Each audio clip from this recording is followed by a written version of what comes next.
Donc bonjour à toutes et tous. Je me présente, donc Benjamin Liropinet, chargé de mission accompagnement des collectivités territoriales et juriste au RTES. J'aurai le plaisir d'animer cette table ronde, ce webinaire, pardon. Je m'adapte avec Vera Vidal de la COP des communs donc qui se présentera. Je vous présente rapidement le RTES, puis Vera présentera la COP et peut-être un peu plus les termes du sujet pour passer la main à notre chercheuse Isabelle Bagdasarian. Et puis, on aura le témoignage de du coup, nos grands témoins. Que sont Anne-Sophie Almos pour la métropole et la ville de Grenoble et Magali Roger pour la métropole européenne de Lille. Donc le RTES, très rapidement, puisque la plupart des inscrits sont passés par ce biais, donc connaissent normalement. Mais on aura toujours le plaisir derrière d'avoir quelques invités. Et puis, ce webinaire enregistré pourront être diffusés. Donc, le réseau des territoires pour une économie solidaire, c'est tout simplement le réseau des collectivités engagées auprès, pas tant au service, mais aussi pour leurs propres besoins, en tout cas en lien avec l'économie sociale et solidaire. Donc, plus de 180 collectivités, près de 200, me dit-on, de tout niveau. C'est ça qui est singulier aussi, donc région, département, intercommunalité, commune, donc rassemblés autour des solutions que peuvent offrir les acteurs de l'économie sociale et solidaire à leurs problématiques respectives. Et donc, rare occasion de travailler en coopération au titre de leurs différentes compétences. Et il s'est trouvé que le sujet, la dynamique des communs, qui est un peu plus récente que l'économie sociale et solidaire, en tout cas dans la façon dont on s'en saisit, probant que les communs non verbalisés existent depuis, voilà.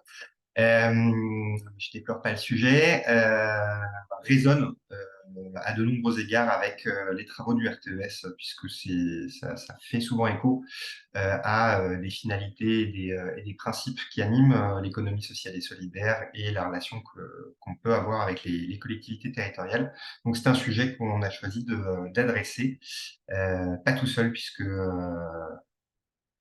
on travaille en coopération sur un maximum de sujets, en l'occurrence avec la COP des communs, dont c'est quand même le thème phare. J'en dis pas plus long sur le RTES, c'est ce qui me permet de passer la main à Vera pour présenter la COP des communs et passer la main à Isabelle. Merci à vous. À toi, Vera. Merci beaucoup, Benjamin. Merci beaucoup, RTS, d'organiser ce webinaire.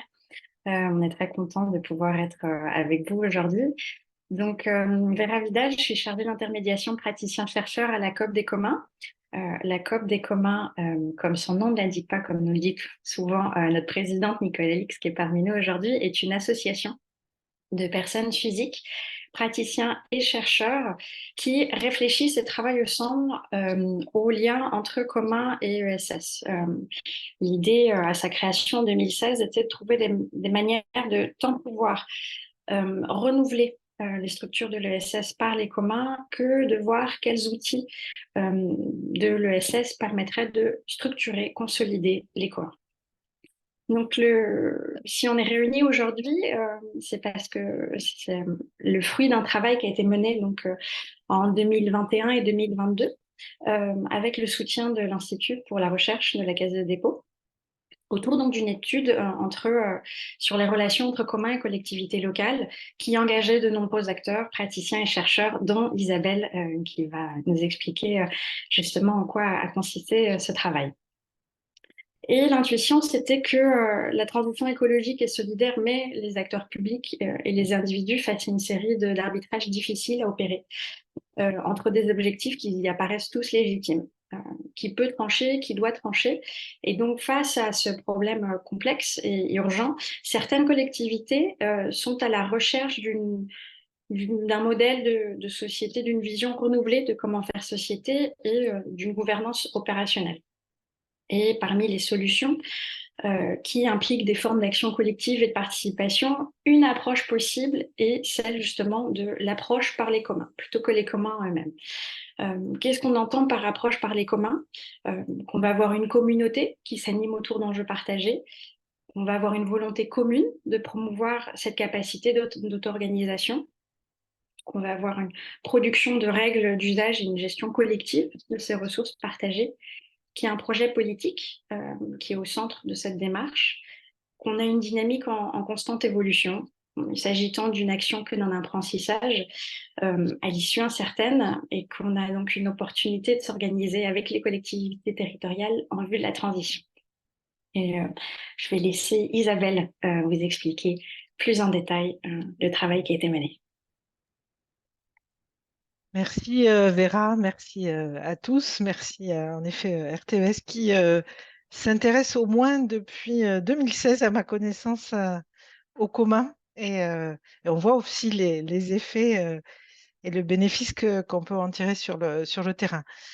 Juste en quelques mots pour me présenter, moi j'ai pu participer en effet, Vera a rappelé le travail qui avait été mené par la Coop des communs. Sur ce travail-là, en faisant partie d'un comité de pilotage, moi je suis fonctionnaire territorial depuis 20 ans. Au départ, je suis conservateur du patrimoine naturel et culturel, donc de fait, c'était des problématiques des communs, des biens communs qui m'intéressait. Et aujourd'hui, je travaille plutôt sur l'évaluation des politiques publiques et l'appui à la conception des politiques publiques dans ma collectivité. J'ai soutenu il y a 2 ans maintenant une thèse à Sciences Po Toulouse qui est consacrée aux relations entre action publique et commun, en se posant la question de savoir si ça nous permettait d'aller vers un renouvellement des gouvernances locales. Donc, c'est à ce titre-là que je participe aujourd'hui et que je fais partie de la COP des communs. Sur la diapo suivante, on a remis quelques exemples juste de qu'est-ce qu'on définissait dans ce travail qui avait été fait avec la COP des communs sur ce que pouvait être, voilà, celle-là, puisqu'en fait ce travail a donné lieu à un forum le 8 décembre 2023 à Paris, dans les locaux de la Caisse des dépôts, et un cahier de recherche qui est accessible en ligne ou en version aussi papier, qui peut être facilement trouvé. Et là, j'ai repris des extraits de notre cahier de recherche où on reparle de transition écologique et solidaire et de cette approche-là par les communs qui nous a paru essentielle pour inciter les différents acteurs à oser aussi s'engager dans cette approche par les communs sans rechercher forcément le commun absolu. Et on était tous convaincus que c'était aussi une question de survie d'arriver à inventer un nouveau modèle, à retrouver des espoirs aussi et des façons de faire différentes pour réaliser cette transition. Donc, comment on s'y est pris? Il y avait eu beaucoup d'exemples et d'échanges de la COP des communs avec des exemples sur le terrain. Quand on voit sur la carte de la diapo suivante, la première idée, ça a été de se dire, on entend beaucoup d'exemples de collectifs qui revendiquent ou qui se réfèrent au commun, qui sont en relation avec des collectivités, comment ils s'y prennent, quelle définition ils donnent même des communs et qu'est-ce que ça peut nous apprendre sur ces interactions action publique commun. Donc on s'est intéressé à 8 exemples en France. On a fait des interviews et des échanges en direct, en visio la plupart du temps, parce qu'on était encore dans une époque 2021-2022 où les déplacements sur place étaient très compliqués, les échanges étaient très compliqués, ça nous donnait des respirations très importantes. Donc, pour rentrer dans le détail de ces exemples, on a été voir donc sur la diapo suivante ces 8 exemples, donc avec 2 qui intéressent plutôt des ressources naturelles, 2 qui sont plutôt sur des ressources qui vont être immatérielles et définies par les collectifs eux-mêmes. On a 2 exemples aussi avec des initiatives portés par des collectivités locales, et 2 exemples qui sont plutôt inspirés et des actions qui se font sur le Sud. Donc, comme je vous le disais, on s'est intéressé à chaque fois à interroger les acteurs avec une grille commune, de savoir quelle était leur vision et leur approche des communs, quelle était la posture des acteurs publics par rapport à ces projets-là, et quels étaient les modes de gouvernance qui étaient mis en place. Sur la diapo suivante, on a ressorti du coup les concepts à chaque fois qui nous paraissaient essentiels. Alors, par exemple, sur les 2 premiers exemples, alors si on peut aller à la diapo précédente qui ressemble en effet à celle qui était avant, là, on a remis un peu les concepts qui nous paraissaient importants et les enseignements qu'on pouvait tirer peut-être de ces exemples-là. Alors, sur les 2 premiers exemples, je vous disais, on est plutôt sur des ressources naturelles avec, dans le premier cas, une forêt qui est au centre des préoccupations et de la création de collectifs, avec des préoccupations sur le multi-usage. Comment on gère ce multi-usage? Et des collectivités qui restent assez hermétiques à cette proposition de discussion et de concertation. C'est une dynamique qui se base aussi sur un tiers-lieu, donc sur l'Ermitage, donc quelque chose qui est déjà ancré et un collectif bien en place. Toujours dans la logique des ressources naturelles, le deuxième exemple, c'est celui des pâturages. Alors, c'est autour du Mont Aigoual, avec, dans la diapo suivante, on va détailler un petit peu cet exemple-là sur 2 diapos. Alors, l'idée, c'est que des collectifs, des usagers, des exploitants agricoles, des chercheurs, euh, on fait un état des lieux de la difficulté de maintenir du pastoralisme sur des terres qui étaient de plus en plus euh, développées sur d'autres usages que celui du pastoralisme.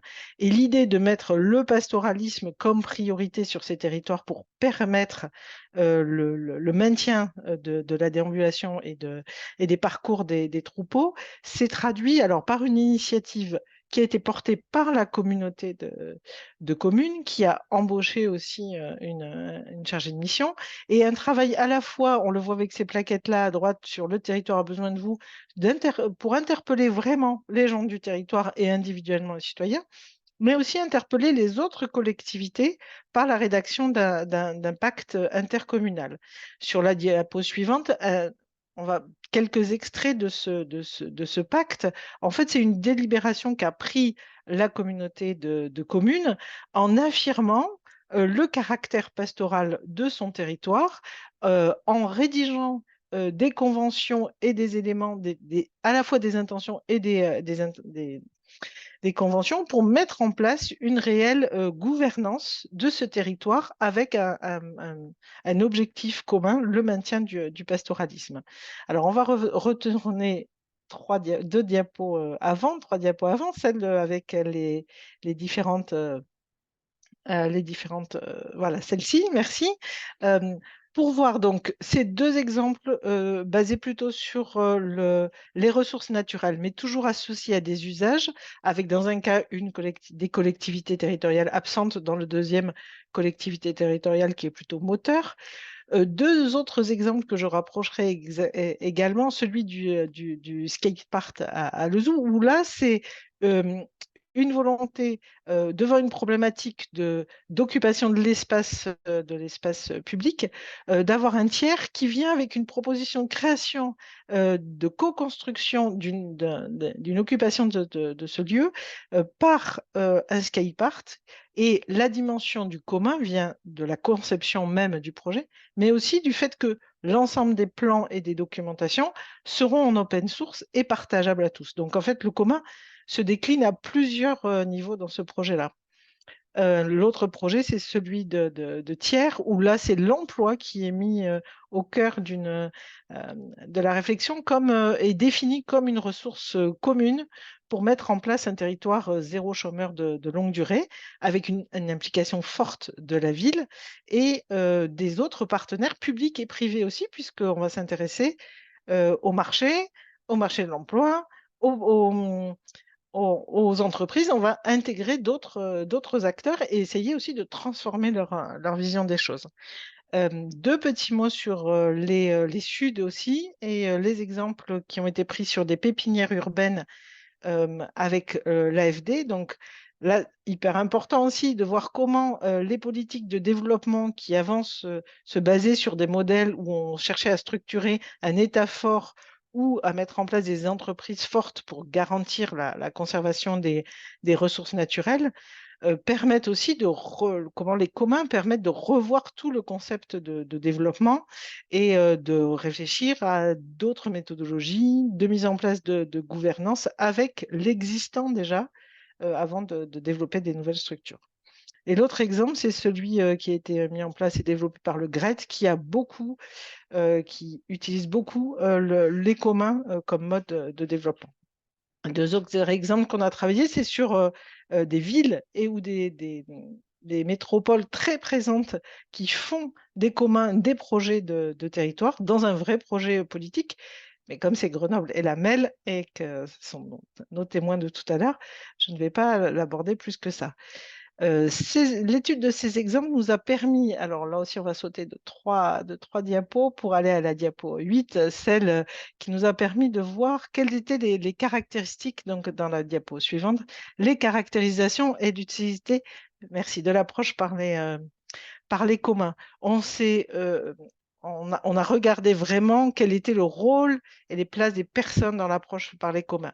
On a mis en avant que c'était vraiment des qualités aussi humaines, de l'engagement aussi personnel, du temps qui va être passé, identifier des personnes qui puissent être des interfaces entre ces mondes des communs, on va dire, et ce monde des collectivités territoriales, ce qui va rendre possible vraiment des projets de co-construction, la recherche d'une vision et d'une gouvernance partagée. Et on voit que quand c'est mis en place, on peut porter des projets de territoire et avancer sur des sujets qui paraissent très, très complexes et inabordables par les outils classiques de l'action publique.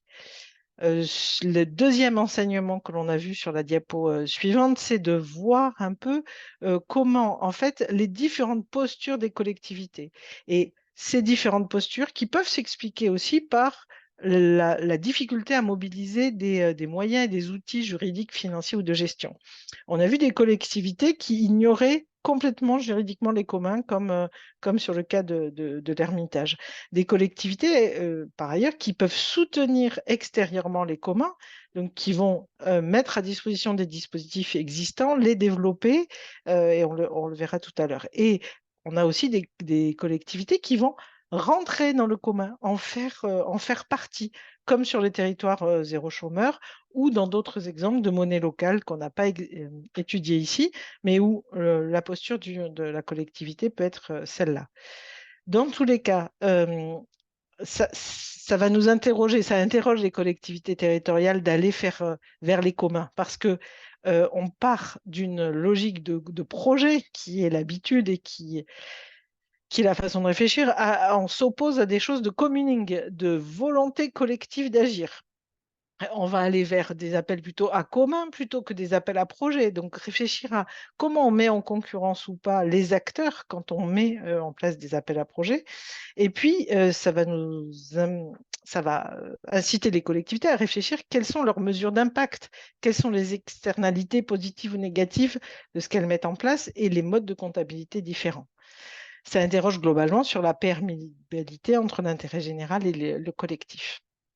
Dans les diapos suivantes, on va voir cette problématique-là, comment on peut s'en emparer et quels sont les problèmes que ça pose plutôt. Alors ça, c'était pour rappeler les partenaires du projet.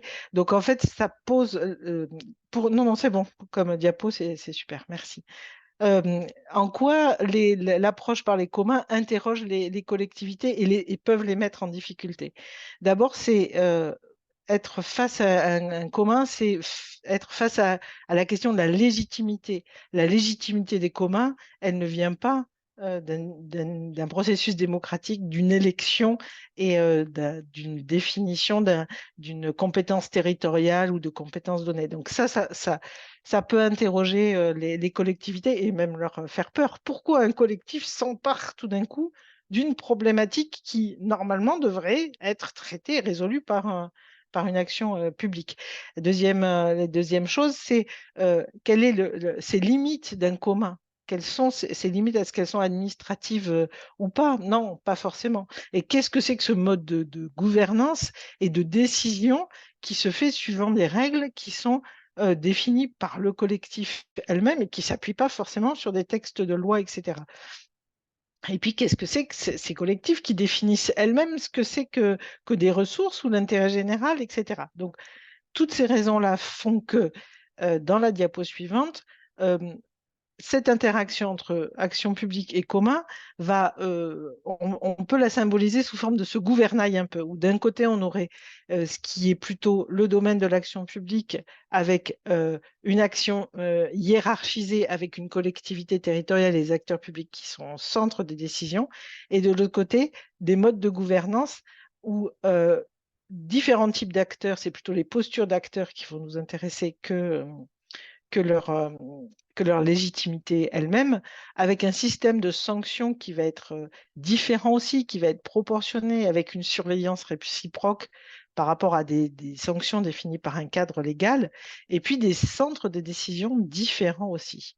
Alors, voyons comment ce gouvernail il peut changer, il peut bouger sur la diapo suivante.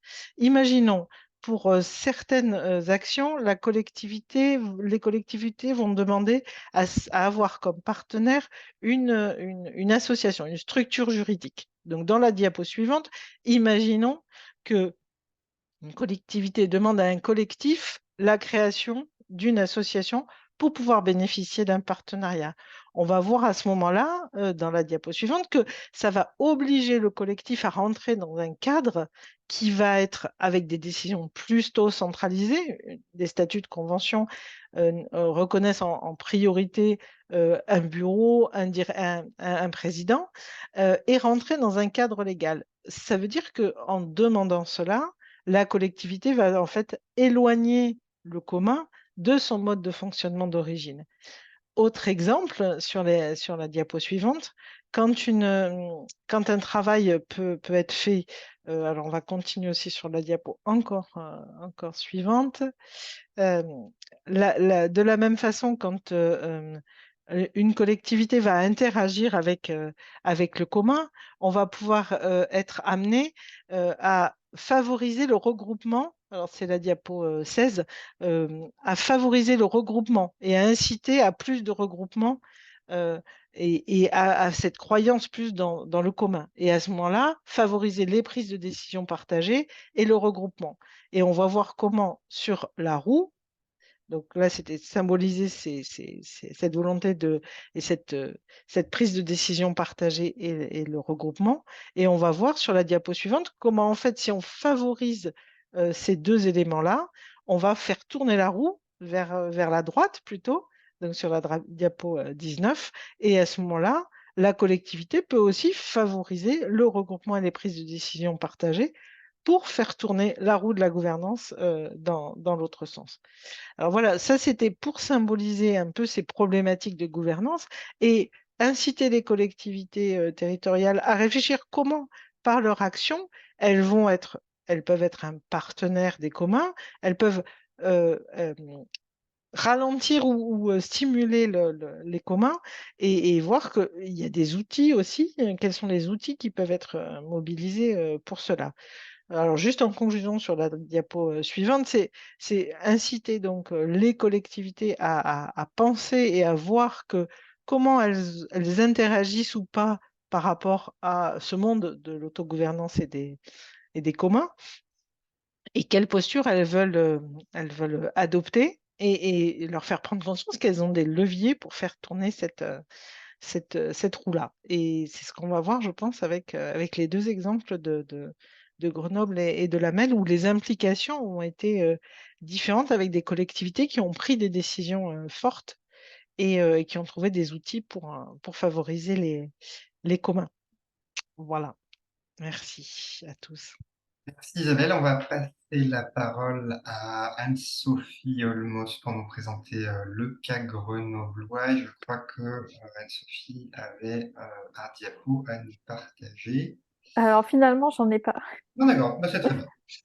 plus pratique. Eh ben, merci beaucoup. Bonjour à toutes et tous. Merci beaucoup RTES et COP des communs de nous réunir pour ce chouette sujet. Donc, je suis très contente d'être avec vous. Je vais essayer d'être un peu dans le concret et de vous raconter un petit peu l'expérience grenobloise. Donc, pourquoi une délégation des communs à Grenoble? Pourquoi notre commune s'est intéressée aux communs? Bah, il me semblait que cette thématique, ce concept était au cœur finalement de pas mal de nos grandes préoccupations, autant du côté de la durabilité des ressources naturelles et autant du côté de la réappropriation citoyenne.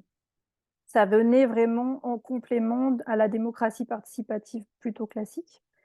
Et les communs sont un axe qui est beaucoup plus dans le faire. Quand je dis faire, j'aime bien rajouter faire avec ses mains, beaucoup plus dans le faire et avec un but clairement assumé d'une coopération nécessaire pour la prise de soin ensemble des choses et des êtres. Donc du coup, cette politique de la collectivité autour des communs, ben, comment on l'a attrapée? Ça n'a pas été très, très facile.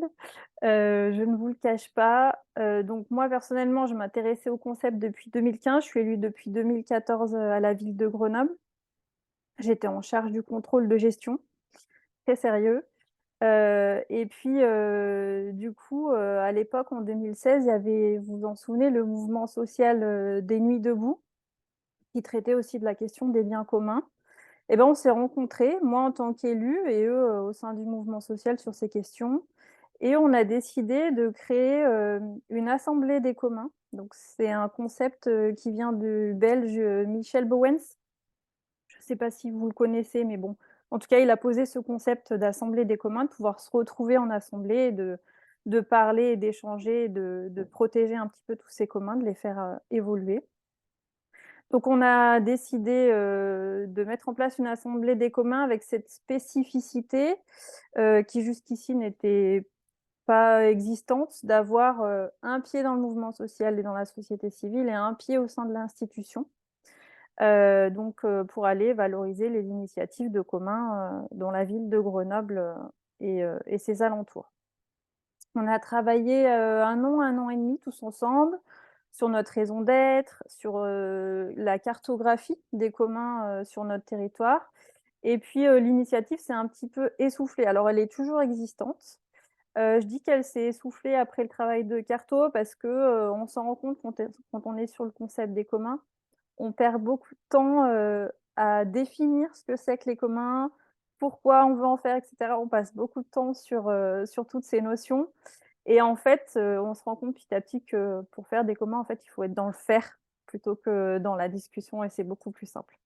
Donc du coup, en 2017, j'ai fait une lettre de commande au directeur général des services de la ville, bien entendu avec l'accord du maire de Grenoble, hein. Maire de Grenoble, a décidé de créer cette délégation au commun. Et puis, la direction générale des services de la ville a créé la mission commun. Alors, dans cette mission, il y avait un seul agent qui a travaillé avec moi. On a beaucoup travaillé, aussi avec beaucoup d'aspects bénévoles. Je pense que c'est important aussi de le reconnaître. Donc, dans cette lettre de mission, il y avait 3 grands axes. Le premier, c'était de pouvoir et de souhaiter valoriser les communs dans la ville de Grenoble, autant voilà, sur le territoire qu'au sein même de l'institution, d'aller voir aussi comment font les agents, et parce qu'ils font aussi du commun, donc c'était aussi bien de le reconnaître et d'aller voir comment c'était fait. Un deuxième axe qui est sur la volonté de valoriser l'histoire des communs à Grenoble, j'y reviendrai juste après. Et un dernier axe, bien entendu, de développer tout simplement les pratiques de commun entre l'institution et ses habitants. De toujours avoir ce pied dans l'institution et avec la société civile. Donc on a travaillé autour de 3 grandes notions, tout ce qui va être forme juridique, logiciel libre. J'avais une collègue à l'époque dans l'ancien mandat qui a beaucoup œuvré autour des logiciels libres du monde numérique en commun, autour tout ce qui va être convention d'usage temporaire, ce qu'on connaît aujourd'hui sous l'urbanisme transitoire ou des choses comme ça, sur lesquelles on continue de plus en plus de travailler. Tout ce qui va être permis de végétaliser, et on va même jusqu'à tirer le concept jusqu'au droit des écosystèmes. Donc là, c'est notre prochain gros chantier. Et on a mis en place aussi des pactes de coopération. Ça, je vous en reparlerai après, je rentrerai un peu plus dans le détail. Donc les formes juridiques, les formes économiques aussi. Donc vous en doutez, hein, tout ce qui va être forme coopérative, les sociétés d'intérêt collectif. On a notamment une salle de musique amplifiée qui était sous forme de délégation de service public. Et hop, on l'a passée sous format de SIC. On travaille autour des concepts de monnaie locale complémentaire, de la compta écolo, et puis après tout ce qui va être forme organisationnelle, qu'on connaît mieux, hein, tout ce qui est gouvernance partagée, comité des usagers, plateforme coopérative, budget part, et cetera. Donc je vous ai dit que je voulais faire un petit arrêt sur, le lien à l'histoire des communs de la ville. On considère que cette notion de commun, elle est peut-être revenue à la mode, ces dernières années, mais en tout cas, elle a un vrai vécu, au sein de notre ville à Grenoble, puisque c'est, à Grenoble que sont nées les premières mutuelles autour de l'activité de la ganterie notamment. Donc voilà, mise en commun de fonds entre employés et employeurs à l'époque, pour le mieux-être des employés. On avait un restaurant sociétaire aussi au milieu du 19e siècle. Donc là, c'était une rencontre entre la municipalité, le maire de l'époque et une association qui œuvrait pour l'accès à une alimentation bon marché en soutien aux classes laborieuses. Alors ça n'a pas trop plu à l'époque, hein, ce choix du maire, ça a très mal fini, le préfet l'a destitué. Donc on espère qu'aujourd'hui ça se passe beaucoup mieux. Et puis on est la première ville de France à avoir remunicipalisé le service public de l'eau potable. S'en souvenez, dans les années 80, grosse période de corruption et malheureusement, le service public de l'eau en avait beaucoup pâti dans notre ville et on a pu le remunicipaliser. Et aujourd'hui, le commun qu'on avait trouvé à l'époque pour sortir de la corruption, existe toujours. C'est-à-dire qu'au sein du conseil d'exploitation des régies de l'eau et de l'assainissement, on a toujours cette présence de personnalités qualifiées qui ont lutté contre la corruption. On a toujours cette présence d'usagers et de plus en plus dynamique. Alors je pense que la sécheresse 22 a fait que, voilà, il y a plein d'habitants qui s'engagent et la présence, des élus, des associatifs, et aussi d'entreprises.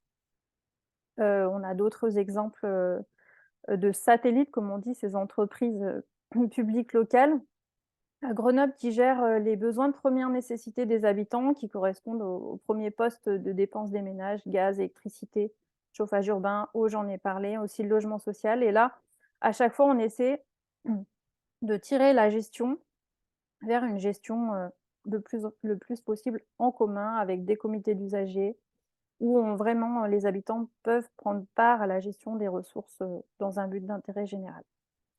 Mais alors, c'est très bien tout ça, mais très concrètement, comment on a travaillé autour de ces concepts des communs? Je vous l'ai dit, on a commencé à recenser l'ensemble des pratiques de communs, donc sur le territoire, au sein de la ville. Ça a été fait en partenariat avec, l'Assemblée des communs à l'époque. Et puis ensuite, on a essayé de mobiliser et former nos agents. Donc là, on est parti, dans un programme qui s'appelait l'Éductour avec Erasmus+, financé par l'Europe, avec la 27e région notamment. Donc on a fait plusieurs voyages en Europe où on a pu, emmener certains agents, et leur faire découvrir que oui, en fait, sur le terrain, c'est possible de faire, du commun, d'ouvrir l'administration à la société civile, de lâcher un petit peu ce paternalisme et d'être plus dans une posture facilitatrice. Et je pense que ça nous a bien aidés. Par exemple, côté, juridique, il y avait souvent des petites peurs et en fait, ces voyages ont vraiment permis, d'ouvrir un petit peu, d'aller chercher d'autres façons de faire et de se dire: «C'est bon, on peut le faire, il y a pas trop de risques».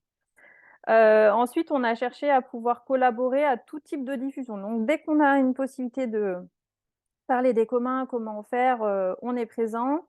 Bien sûr, il y a le site internet de notre commune, on va essayer à chaque événement, on organise une biennale des villes en transition tous les 2 ans à Grenoble. On organise des assemblées autour de ces notions, des cycles de conférences, on va chercher à informer les agents, les élus, les citoyens sans cesse, de pouvoir, voilà, travailler autour de ces notions-là.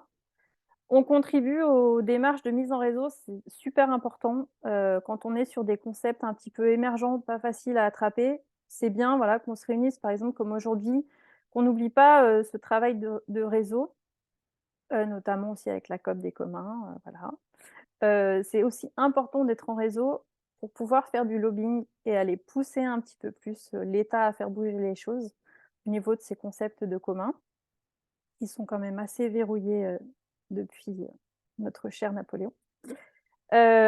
Ensuite, on a recherché des sources et des formes de financement et de partenariat pour accompagner toutes nos démarches citoyennes et tout ce qui va être partenariat public commun. Donc voilà, aller chercher un petit peu des sources de financement, ça sera un de mes points en conclusion, de dire quelles sont nos difficultés, le financement de tout ça.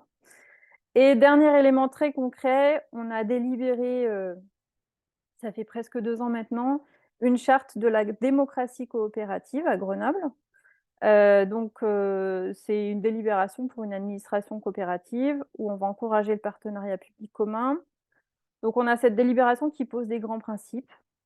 Ensuite, derrière, on a un outil juridique qui est formalisé autour d'un pacte de coopération.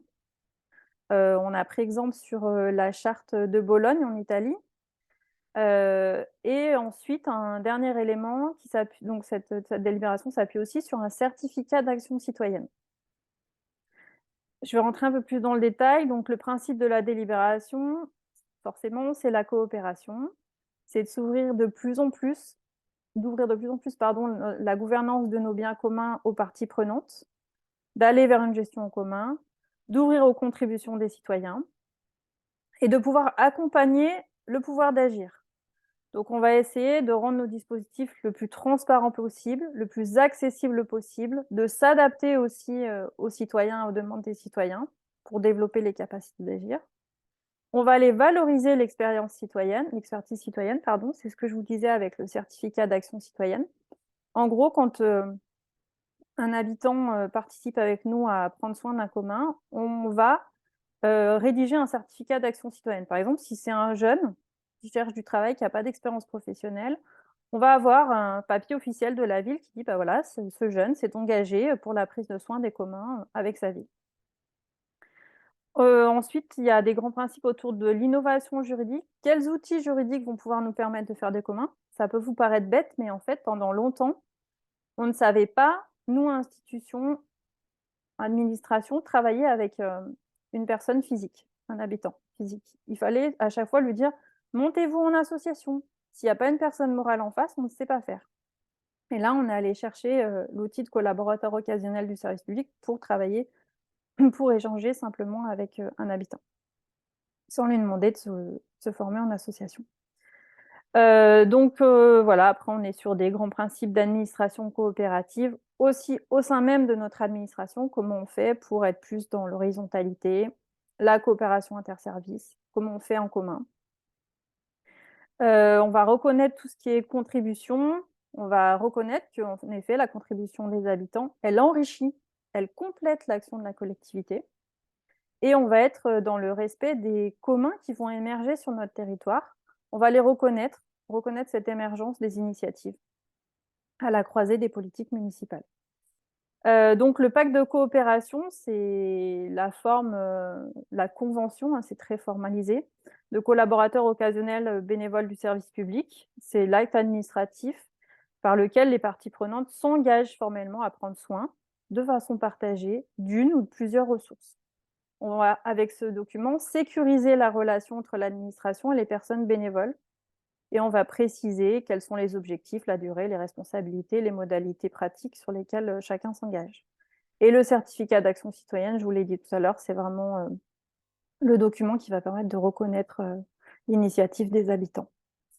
Alors, tout ce qui va être maintenant difficultés rencontrées, facteurs de réussite et réalisation dont je suis particulièrement fière. Donc les difficultés, on en a un petit peu parlé, c'est que quand on est autour du terme de commun, on peut en parler des heures et finalement ne pas en faire, et en fait, il vaut mieux commencer par faire plutôt que de parler de la notion. On veut souvent se dire: «Ouais, allez, on va faire le commun parfait», mais en fait, le plus important finalement, c'est plus le processus, de commoning. Comment on va faire ensemble et cetera, tout l'aspect processus et moins la finalité. Le manque de temps des agents aussi, c'est un vrai frein. Le manque de moyens en général, hein, on n'a pas beaucoup de moyens à la ville de Grenoble. Voilà, je suis la seule élue qui porte le sujet, même si tous mes collègues sont très, très sensibilisés. Et puis, on a juste une personne à temps partiel au sein des services qui suit la mission commun. Parfois, ça entre aussi un petit peu le message un peu brouillé, démocratie participative commun, c'est pas toujours évident. Les facteurs de réussite, c'est l'aspect réseau, locaux, nationaux, internationaux. Je vous ai dit la COP des communs, la 27e région, toutes les autres villes qui sont dynamiques sur le sujet, l'Italie, la Belgique, Barcelone aussi, Genève maintenant, jusqu'au point où on se dit qu'on pourrait peut-être avoir une initiative entre la Suisse, l'Italie sur des communs alpins. Donc on va essayer de tirer cette notion. Et puis, ce qui est aussi très agréable, c'est qu'aujourd'hui, les collègues de l'administration, les agents, sont tout contents de pouvoir dire qu'ils lâchent un peu, ils lâchent un peu la bride et ils se rendent compte que finalement, de lâcher, ça permet l'initiative citoyenne et ça vient aussi enrichir leur mission du quotidien. Et puis voilà, quand on reçoit un mail des Sarayaku depuis l'Amazonie pour nous dire ouais, c'est trop cool, est-ce qu'on peut travailler ensemble sur les communs? Bah, forcément, on est trop content. Une réalisation dont je suis particulièrement fière, je vous ai cité la délibération de l'administration coopérative, mais si je vais finir là-dessus, vraiment le dispositif dont je suis le plus fière, c'est les chantiers ouverts au public, parce qu'ils sont nés en 2017 d'une proposition d'un élu qui rencontrait des habitants en pied d'immeuble, qui avaient un projet en pied d'immeuble et on n'avait pas assez de sous et c'était pas priorisé dans les affaires municipales. L'élu leur dit: «Mais en fait, votre projet est tellement bien, si vous voulez, en fait, je fais avec vous et on construit ensemble votre projet». Donc c'était un jardin partagé, de pouvoir construire ensemble du mobilier urbain, de pouvoir repeindre un lieu, et cetera. Et donc l'élu, les habitants se sont tous mis ensemble avec les outils de la municipalité et certains agents qui ont formé des habitants pour faire ce projet. Et en 3 semaines est sorti ce qu'on appelle le Bastion, le premier chantier ouvert au public, où en fait on s'est vraiment mis administration au service d'un projet habitant et on a facilité son émergence. Et c'est vraiment un dispositif qui n'est pas né de la municipalité ou de ses élus ou de son administration, c'est vraiment venu des habitants. Et ensemble, on a monté ce premier chantier ouvert au public et aujourd'hui, il y en a plein. Il y a plein d'initiatives comme ça sur le territoire. Donc voilà, on n'est plus dans cette relation paternaliste, on est vraiment dans cette relation facilitatrice. On reconnaît le droit à l'initiative. On passe de l'agora au faire, ensemble, avec nos mains, et ça permet de faire ressurgir un sentiment d'appartenance et de lien. Je vous remercie. Merci Anne-Sophie, j'espère que ça suscitera pas mal de questions pour notre échange après l'intervention de Magali, à qui je vais passer la main. Elle nous dira si des communs pour elle, c'est une façon de lâcher la bride ou au contraire quel défi ça revêt. Mais c'était intéressant et ça reflète aussi la richesse des travaux du RTES d'avoir un témoignage d'une élue qui nous disait l'importance d'impulser une volonté politique, même si c'était un peu isolé au début et puis ça engrange. Et donc, suite à ça, le témoignage plutôt d'une fonctionnaire territoriale, voir comment est-ce que dans l'administration on fait écho à cette dynamique. Et donc, je te passe la main sans attendre, Magali Roger. Merci Benjamin. Alors, justement, moi, je voulais insister sur le fait que Anne-Sophie Olmos est élue et porte une vision et une dynamique. Moi, je suis technicienne au sein du pôle développement économique. Je suis chargée de mission innovation sociale et accompagnement aux usages du numérique.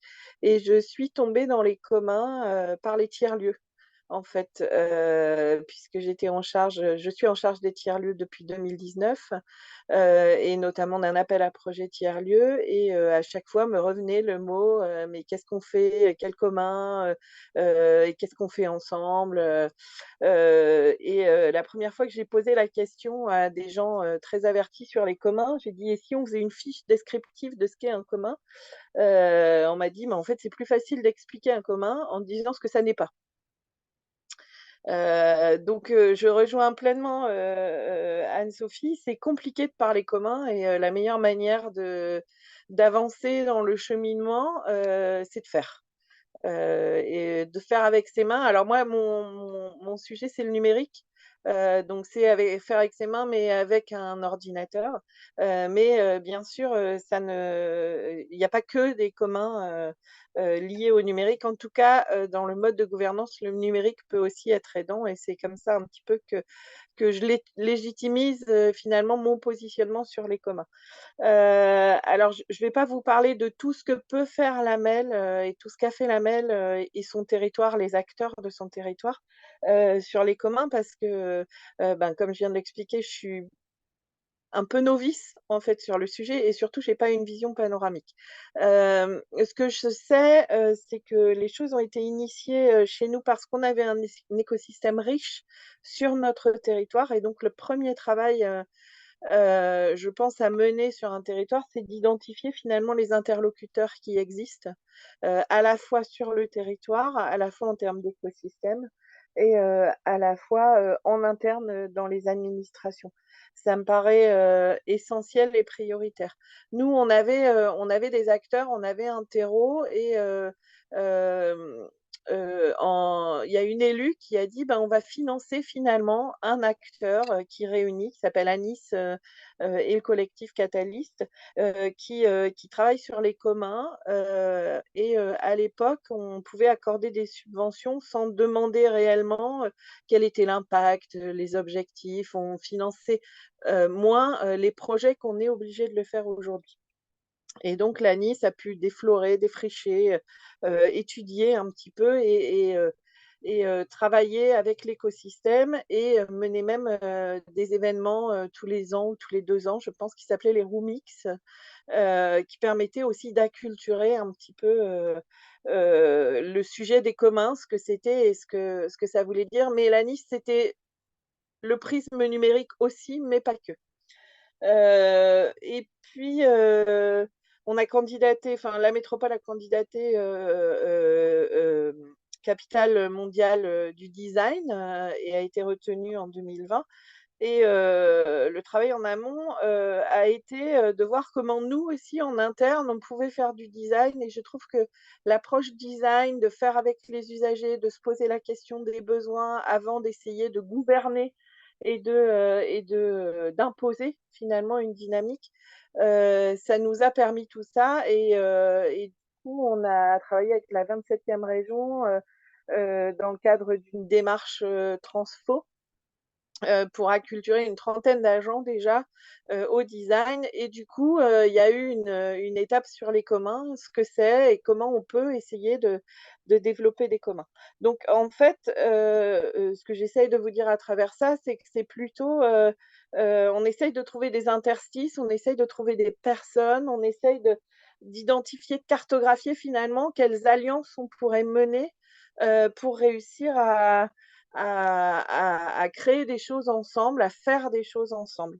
C'est un petit peu comme ça que moi je le vois. Je ne sais pas si, Sylvain Mercier qui travaille à la MEL aussi, chez nous et qui porte haut et fort, les couleurs, des communs l'expliquerait de la même manière, mais en tout cas moi c'est la façon dont je l'ai vécu que je vous retransmets là.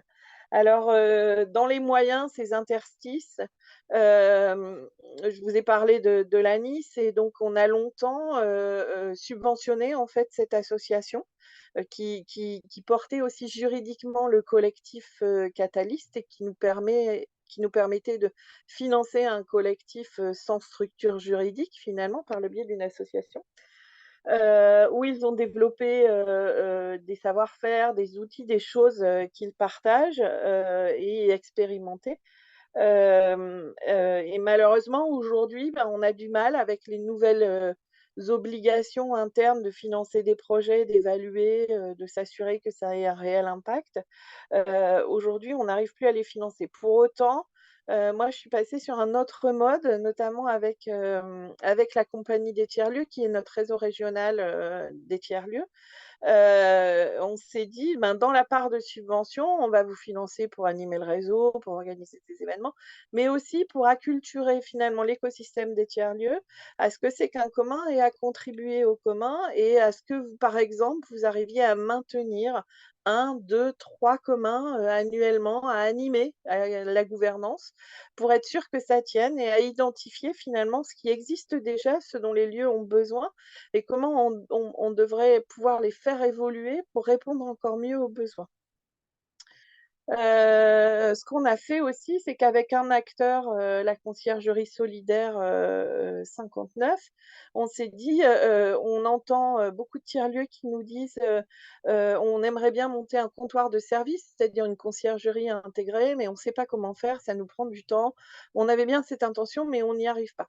Donc, avec la conciergerie solidaire, on s'est dit, ben, le meilleur moyen, c'est de trouver un petit pool expérimentateur, 5, 6 tiers-lieux ou moins, qui ont envie de se lancer avec un budget contributif où ils vont pouvoir dégager du temps parce qu'ils auront de l'argent, ils seront financés pour, et de voir comment on arrive à mettre en place un comptoir de service et comment tout ça, on le documente au fur et à mesure pour que ça puisse servir aux autres et comment on en décline des outils finalement. Donc, c'est pas réellement un commun, mais en tout cas, c'est une approche par les communs, puisqu'après, on aboutit à une ressource partagée qui n'a pas nécessairement de communauté autre que ceux qui ont expérimenté au départ, mais on a le réseau des tiers-lieux qui est en capacité de continuer à essayer d'alimenter cette communauté.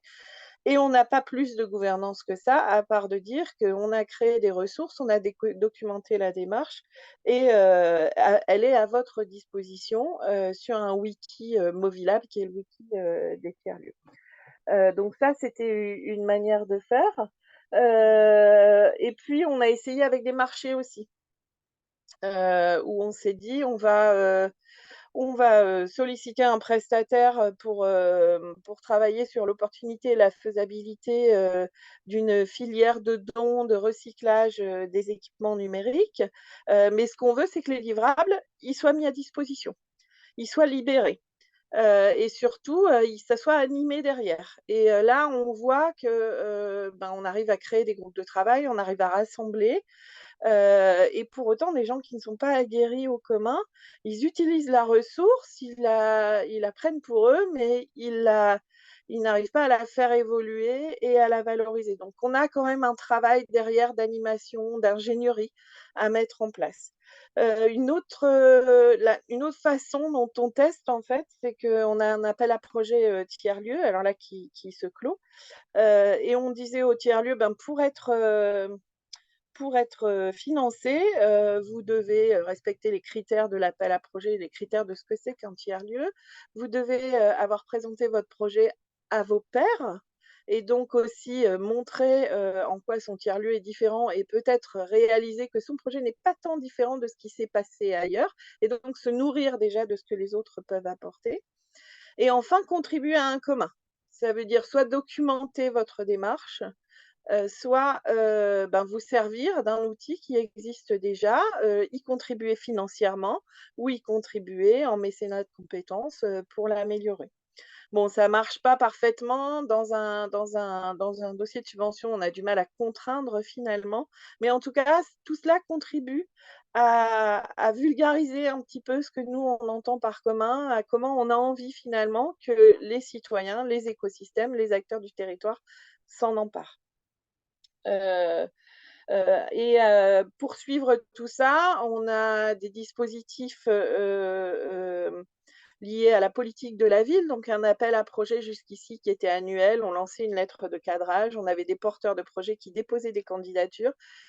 Et on s'apercevait qu'entre ce qui se passait, ce qu'on nous proposait à Tourcoing, ce qu'on nous proposait à Lille, ce qu'on nous proposait dans d'autres communes, ben, c'était toujours un petit peu la même chose. Et c'était la même chose entre 2018, 2019, 2020, 2021. Et donc, on ne faisait que financer finalement la conception de projet et peu de mise en œuvre, peu de faire réellement, parce que tout le monde avait l'impression de réinventer l'eau chaude. Donc là, dans notre démarche, avec mon collègue Anthony Fagot, on a essayé d'acculturer un petit peu à l'appel à commun comme l'a porté l'ADEME, en se disant plutôt que de financer finalement des projets, il faut qu'on continue à le faire, sinon il se passera jamais rien, en tout cas sur l'inclusion numérique, que nous on porte, avec Anthony.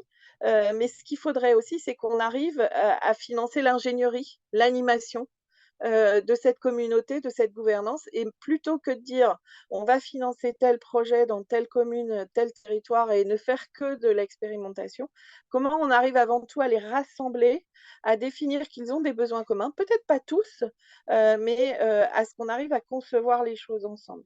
Et ça nous permettrait d'aller chercher d'autres financements, puisque le levier, il est aussi dans le modèle économique et le financement. C'est que je pense que si on arrive à mettre ça en place, et c'est pas gagné du tout, hein, on en est même bien, bien loin pour l'instant, peut-être que ça nous permettra d'aller chercher des financements européens sous l'égide de l'innovation. Ça n'a rien d'innovant puisque Anne-Sophie nous l'a rappelé, hein, c'est des choses qui existent. On parle même de Platon, hein, quand on parle de commun. Mais en tout cas, dire que déjà rassembler les gens, faire connaître les projets entre eux et essayer de voir s'ils ne peuvent pas faire des choses ensemble et finalement maximiser cet argent pour que ça revienne, ça soit mis pour le faire et pas pour la conception et l'idée, ça nous paraît important. Mais ça veut dire que les acteurs publics, ils doivent prendre leur part là-dedans et à mon sens, c'est plus dans la documentation, dans l'animation, dans l'ingénierie de ces écosystèmes qui ne se connaissent pas et qui se voient en tant que concurrents.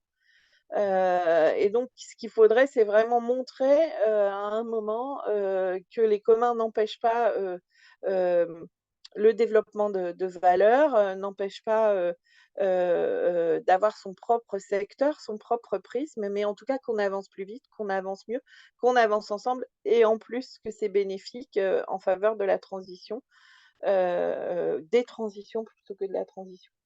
Voilà ce que je voulais vous dire sur les moyens. Moi, je pense que aujourd'hui, on a encore du mal à travailler avec les affaires juridiques chez nous et à acculturer nos hiérarchies, à acculturer nos élus aujourd'hui qui ne portent plus du tout cette vision de commun et de coopération.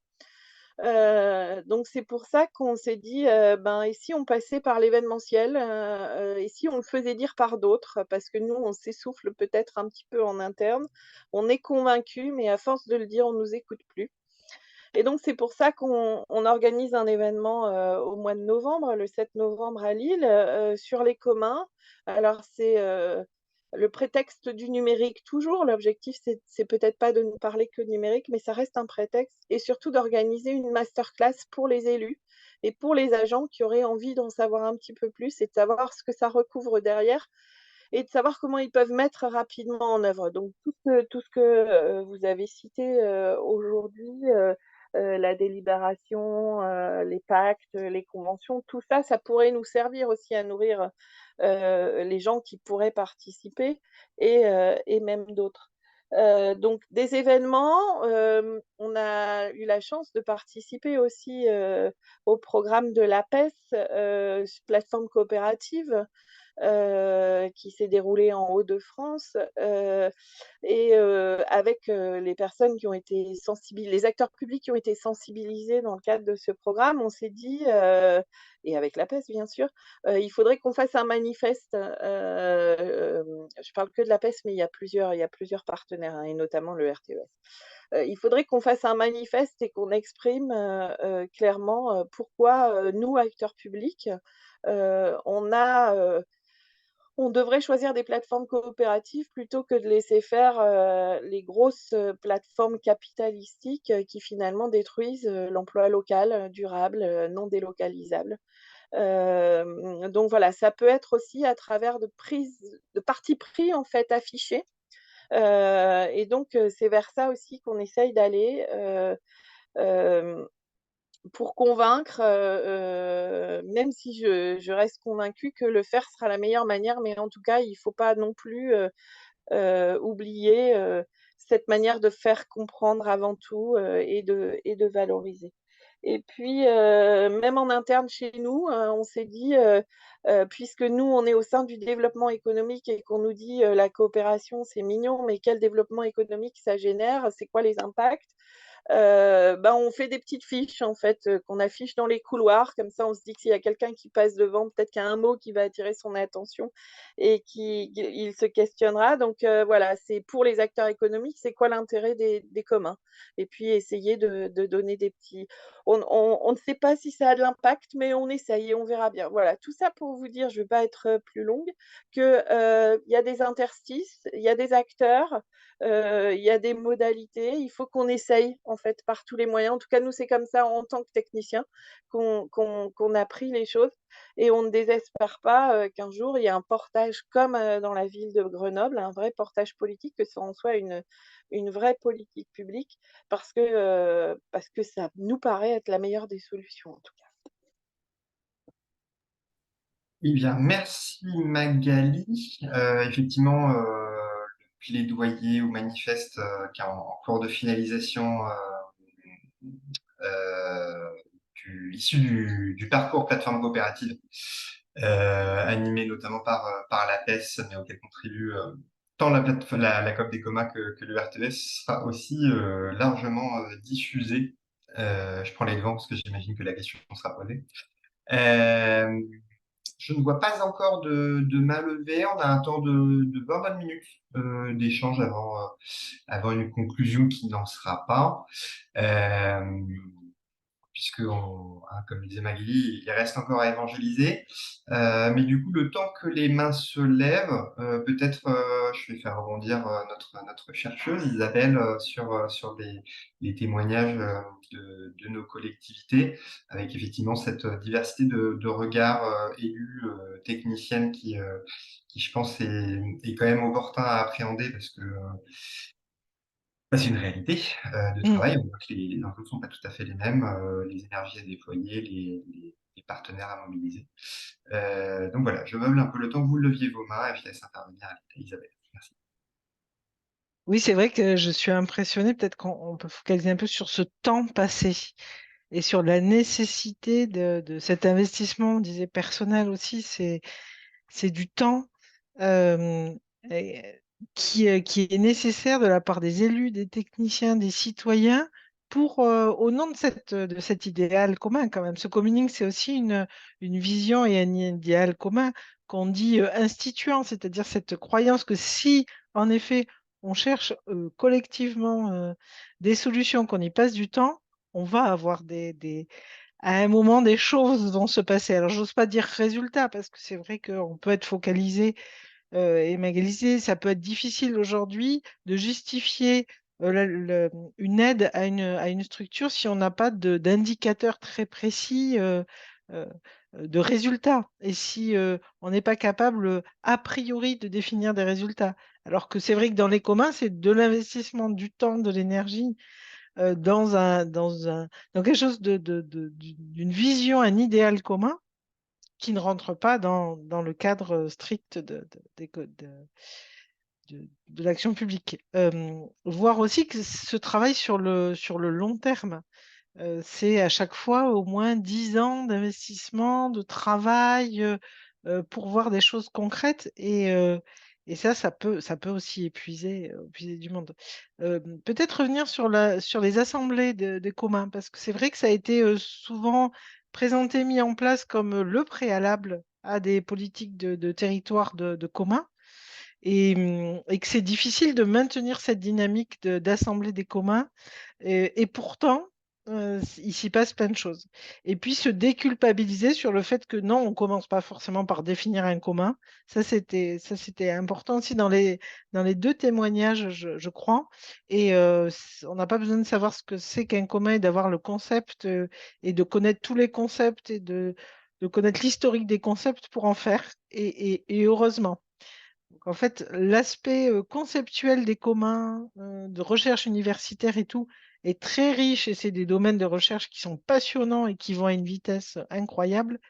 Mais il ne faut pas qu'ils plombent en effet l'action elle-même et oser faire des communs et oser faire une. Pour ça qu'à la COP des communs, on tient aussi à cette notion d'approche par les communs, parce qu'en fait, autant de projets, autant de définitions des communs. Alors, ça ne veut pas dire que des fois, on n'a pas besoin d'une approche universitaire et scientifique pour recadrer un peu le débat et pour se dire non, attendez, là, on n'est pas dans du commun. C'est pas parce qu'on fait une action collective qu'on est forcément dans du commun. Mais en effet, ne pas en faire un préalable, la définition du commun, ne pas en faire un préalable à l'action.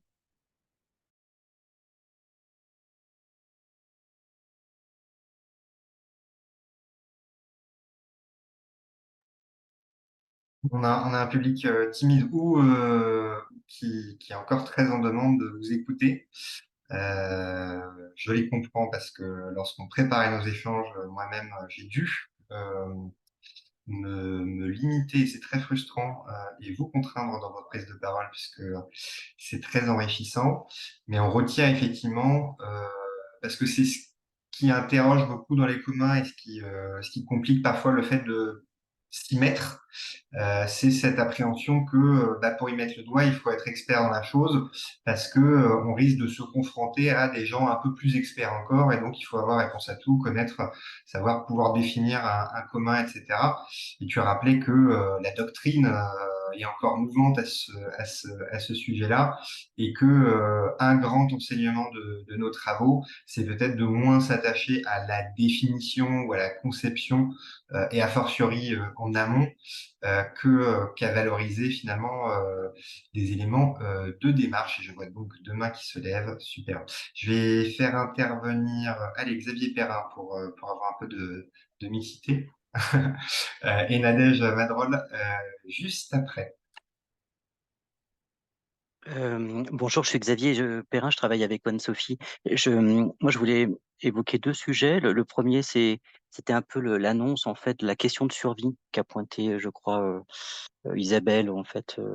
Et je me dis qu'on parlait de la temporalité un peu interne, là, de la prise de conscience par les acteurs de ces enjeux un peu différents, cette manière de coopérer, etc.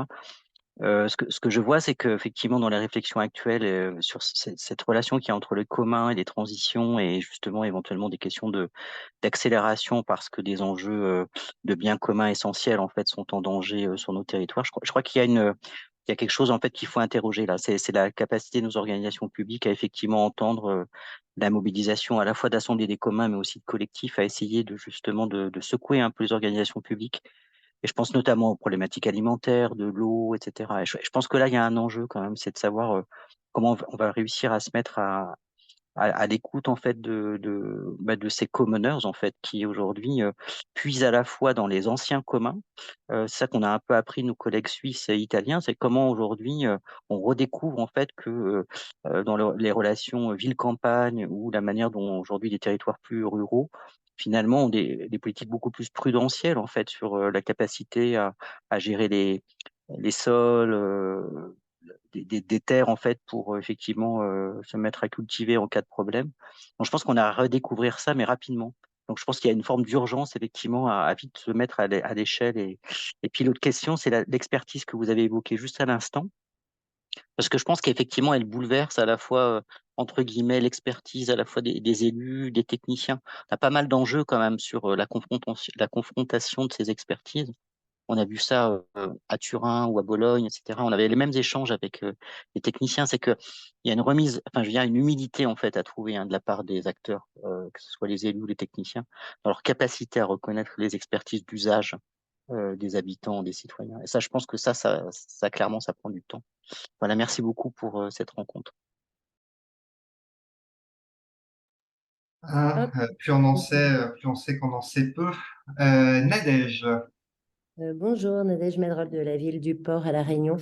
Moi, je voulais intervenir très rapidement juste pour dire que je partage vraiment vos points de vue sur cet aspect des communs et de la difficulté dans les modes de vie, dans la société actuelle à les prendre en compte. Et ça me rappelait, j'ai beaucoup entendu le mot coopération et ça me rappelle vraiment toute la difficulté des sociétés coopératives. d'intérêt collectif. On pourrait dire, voilà, hein, finalement, on met le commun au cœur de la société coopérative. Et cette difficulté de mettre tout le monde autour de la table avec un intérêt commun. Et on est vraiment sur le même sujet où on se dit, bah, c'est pas naturel de coopérer. Enfin, moi, je dis souvent ça, je dis à l'école, on ne nous apprend pas, sauf si on va dans une école avec de la pédagogie freinée. On écoute le maître, on écoute le docteur, avant on écoutait le maire, etc., etc. Et donc, c'est vraiment tout un schéma de pensée à faire avancer. Et je suis tout à fait d'accord en disant, bah, il faut faire. Il faut être dans l'action pour faire avancer les mentalités.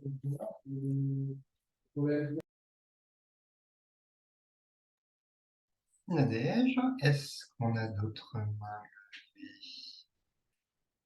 levées? Non, est-ce que Isabelle ou nos grands témoins souhaitent rebondir là-dessus? Il y avait Nicole Alix qui, dans le Ah, je chat, savais pas vu. Ben, ce sera un plaisir d'accueillir la parole de Nicole. Est-ce qu'on m'entend? Oui, donc Nicole, la présidente de la COP des communs. Je croyais qu'on ne pouvait pas parler, c'est pour ça. Voilà. Merci, merci. Merci hein, parce que c'est vraiment intéressant. Nous, en fait, comme ça a été mentionné, on s'inscrit dans une histoire hein, de travaux, de faire, voilà, on regarde et on essaye d'apporter notre petite contribution. Les communs sont pas nés avec nous, les collectivités locales non plus, et l'histoire de la relation entre les communs et les collectivités locales non plus. Mais bon, voilà, on essaye d'apporter notre point de vue. Et comme a dit Isabelle, en fait, la place des personnes, et puis je trouve que ça a été vraiment bien souligné par Magali Roger et puis excusez-moi, Anne-Sophie, la place des personnes est vraiment centrale, quoi, parce qu'il y a des habitudes de travail et sortir de ces habitudes de travail, c'est compliqué. Alors, c'est compliqué dans les collectivités locales, mais c'est compliqué aussi du côté de la société civile. Quand on a organisé notre séminaire en décembre de l'année dernière, on voit que y compris dans les collectifs, on a tendance à dire les collectivités locales, comme si elles étaient toutes pareilles et puis qu'il n'y avait pas des gens à l'intérieur qui avaient la possibilité de faire bouger les lignes. Et bon, elles sont modestes, là, toutes les deux, Magali et Anne-Sophie, et Xavier, enfin, il l'a dit sans y aller vraiment très, très fort. Bon, mais c'est quand même coton, quoi, de porter ça. Et ça n'est pas du tout de tout repos. Il y a quand même beaucoup de gens mal payés. C'est vrai des deux côtés. Du côté des collectivités locales, pour réfléchir à des choses qui sont nouvelles et pour lesquelles l'institution ne porte pas, en tout cas pas d'emblée. Et du côté des collectivités, enfin du côté de la société civile aussi. Donc nous, finalement, je pense que ce qui nous intéresse encore, c'est le sens de ma question, c'est qu'est-ce qui fait peur et qu'est-ce qui attire et qu'est-ce qui fait peur dans cette approche par les communs, hein. Vous avez vu que c'est vraiment, enfin Isabelle l'a bien dit, quoi. On est vraiment dans une approche pas à définition du commun, tout bien comme il faut. Et d'ailleurs, le boulot qu'on a fait dans l'étude, ça a bien été, il y avait une expression, c'était on va à la pêche aux girolles, ou comment on dit, à la récolte des girolles, et puis on regarde si ça en sont ou si ça n'en sont pas, ce qu'on voit dans le fer là. Et simplement, on voit des conditions dans lesquelles l'approche par les communs est telle que ça peut donner naissance à des fonctionnements en commun. Et puis alors, ils sont très enchâssés les uns dans les autres. Le numérique, il est toujours présent dans les histoires naturelles. Bon, enfin bref, tout ça, c'est compliqué.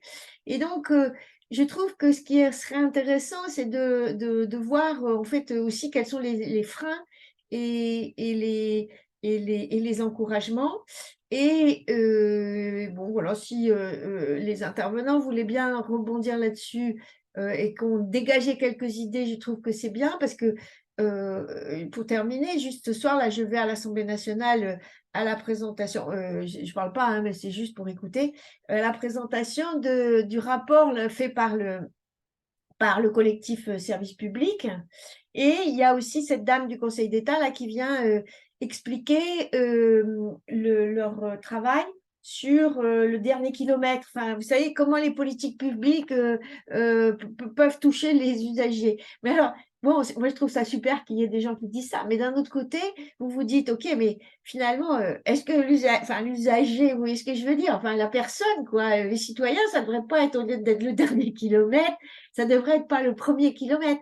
Donc, transformer, enfin, tout le monde l'a bien dit, quoi, transformer les habitudes, c'est quelque chose qui titille. Donc, ça titille qui? Et qu'est-ce qu'on peut faire pour aider les gens qui sont titillés? Et puis, ça fait peur. Et donc, aussi. Et donc, voilà, c'était ça ma question. Pardon, j'étais un peu longue. Merci Nicole. Je vais prendre l'intervention de Marilyn Chanouni de Castillon-Bulgare avant de faire rebondir Anne-Sophie et peut-être Magali, même si j'ai cru entendre quelques pistes de réponse déjà à la question de Nicole. Et ensuite, on devra conclure, parce que malheureusement, nous sommes pris par le temps. Marilyn, s'il vous plaît. Merci, bonjour. Super passionnant, hein, génial ce webinaire. Moi, je suis élue dans un petit village, plutôt périurbain, mais avec une orientation rurale, on va dire. Je voulais répondre à Madame Nicole Alix sur sa question, est-ce que ça attire ou ça fait peur? Ben, moi, je pense que ça fait peur. En tout cas, sur les territoires ruraux ou périurbains, qui ont, on va dire, une orientation où vraiment c'est très orienté sur la propriété agricole, foncière, etc. On a énormément de proprios et là, c'est pas comme dans la ville, quoi, où on partage vachement d'espaces communs. Dans les territoires périurbains ou ruraux, c'est plus compliqué d'aborder cette question à mon sens. C'est pour ça que, du coup, voilà, ma question à l'ensemble des intervenants qui ont peut-être la réponse, c'est, enfin, qui ont la réponse, parce que j'ai vu qu'il y a ce super rapport là que je me languis de lire. Mais est-ce que vous avez noté une différence dans l'appréhension des élus ou des territoires sur la question des communs? Est-ce qu'il y a une différence justement entre territoire rural, territoire périurbain et métropole ou ville? Et quels sont les leviers qu'on peut avoir sur les territoires périurbains ruraux? Voilà, merci.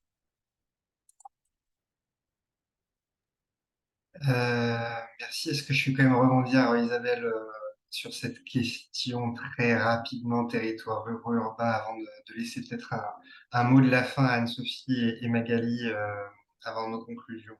En deux mots, c'est vrai que en fait, les communs, ou les approches par les communs, ressemblent à l'histoire et à la culture du territoire.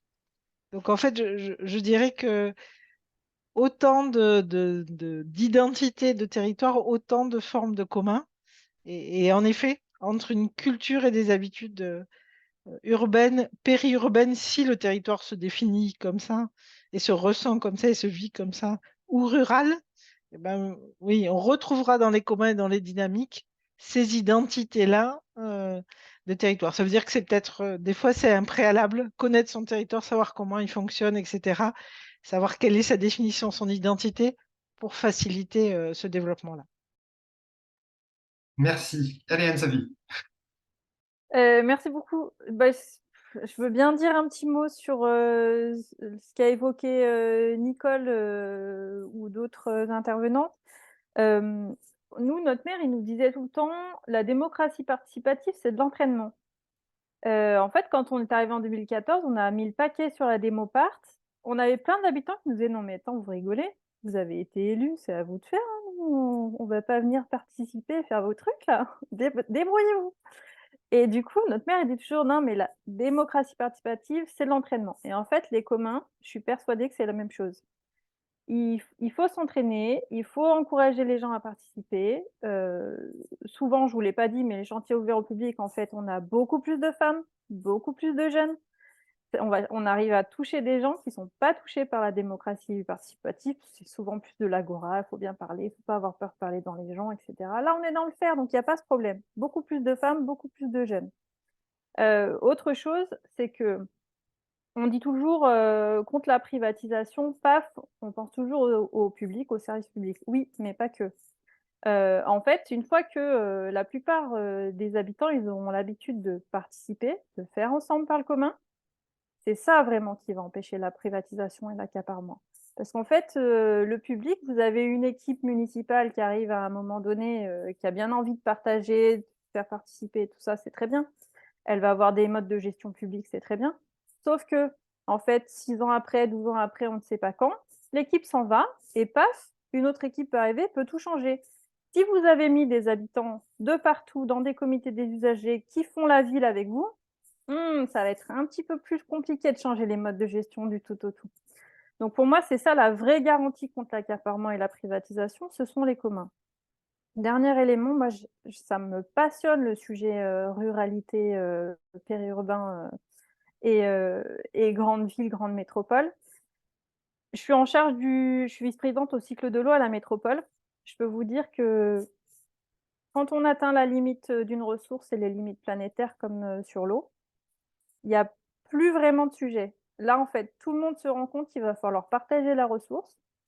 Et nos petites sources de coteaux, souvent dans des tout petits villages qui étaient des sources pour quelques-uns ou pour un usage par-ci par-là, elles vont toutes disparaître, malheureusement.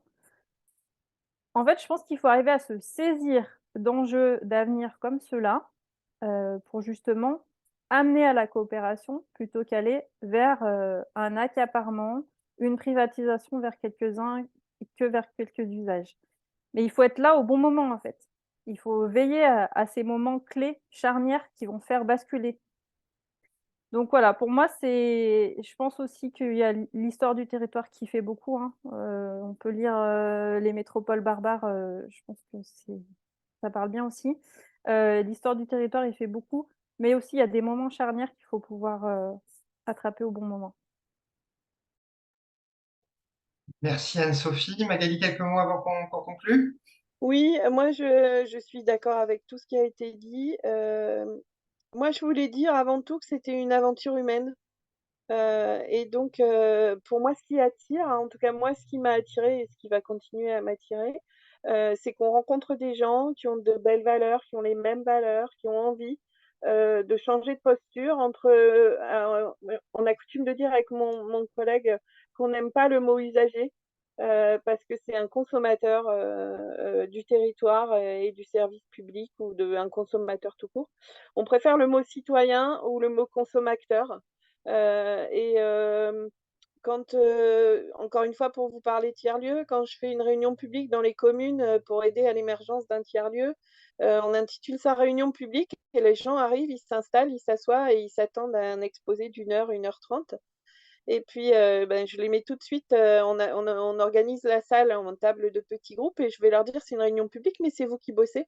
Moi, je ne fais rien. Donc là, ils soupirent tous. Et ils se disent, tiens, j'aurais peut-être pas dû venir, est-ce que je peux partir maintenant? On m'a pas vu. Et en sortant, ils sont tous: «Ah merci, c'est super, on n'a jamais fait ça». Alors j'ai rien réinventé, on fait de l'intelligence collective, et finalement il y a une attente. Donc je rejoins ce que disait Anne-Sophie, l'institution, les collectivités publiques, ils se sentent investis en fait de ce pouvoir de gouverner, d'organiser, et c'est les institutions qui vont avoir du mal à changer parce que ils ont l'impression de perdre leur pouvoir de gouverner. Et donc, c'est à nous, citoyens, et là je change de casquette, de leur dire, oh, et on est là, on a voté pour vous, mais, et vous vous êtes organisés pour répondre à ce pourquoi on a voté, mais nous, on veut être dedans, on veut participer. Et c'est pour ça que je pense qu'avant tout, c'est une aventure humaine et c'est top à vivre. Voilà. Ça fait plaisir à entendre. Euh, Alors, en termes de suite, alors comme vous l'avez compris, le sujet est neuf, même si on l'adresse au RTES depuis déjà 2016, que c'est au cœur des travaux de la COP des communs et ça mérite bien ça. Euh, Nous vous présentons deux ouvrages tout récemment publiés.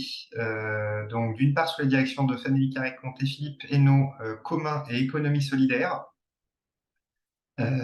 Et d'autre part, avec une spéciale dédicace puisque l'un des auteurs est parmi vous, le temps, un bien commun de Dominique Royoux et Patrick Vassallo. Patrick Vassallo, en termes de suite, bon bah de toute façon les travaux autour des communs vont continuer côté Code des communs puisque c'est au cœur de leur objet. Pour notre part, entre autres conférences en ligne qui vous sont présentées du RTES. Je citais notre participation au parcours plateforme coopérative, alors qui traite des communs par la bande, puisque vous avez compris que les plateformes coopératives sont un exemple de commun et on va valoriser à cet endroit-là la démarche finalement par les communs. Et donc le RTES vous partagera et diffusera les travaux, les résultats de ce parcours et notamment ce fameux manifeste ou plaidoyer qui est la contribution finalement des participants et notamment Magali entre autres à partager, diffuser, convaincre ses pairs, agents comme élus. Voilà, je ne sais pas, Vera, si tu veux dire deux mots. Oui, très brièvement, merci au RTES d'avoir organisé ce webinaire et à vous d'avoir répondu si nombreux. J'ai vu qu'on était plus de 70, donc je suis ravie. Côté justement COP des communs, comme on a vu, c'est un sujet très complexe qui demande un engagement extrêmement important sur la longueur, qui est quelque chose de très dynamique. Il va y avoir donc des suites à ce travail, notamment autour de la question de la gouvernance territoriale et la raréfaction des ressources. Je vais y arriver. Je vous laisse d'ailleurs mon email pour celles et ceux qui seraient intéressés de continuer à suivre les échanges au sein de la coopérative et enfin, de l'association et d'en faire partie. Et par ailleurs, sur le sujet commun et services publics, on a un livre qui va bientôt sortir autour des communs de proximité. Voilà. Et merci encore au RTES et à Isabelle, Magali et Anne-Sophie pour vos très beaux témoignages. Merci, à bientôt. Merci à toutes et tous pour votre attention et bonne suite et j'espère à bientôt. Au revoir. Un grand merci à tous. Merci.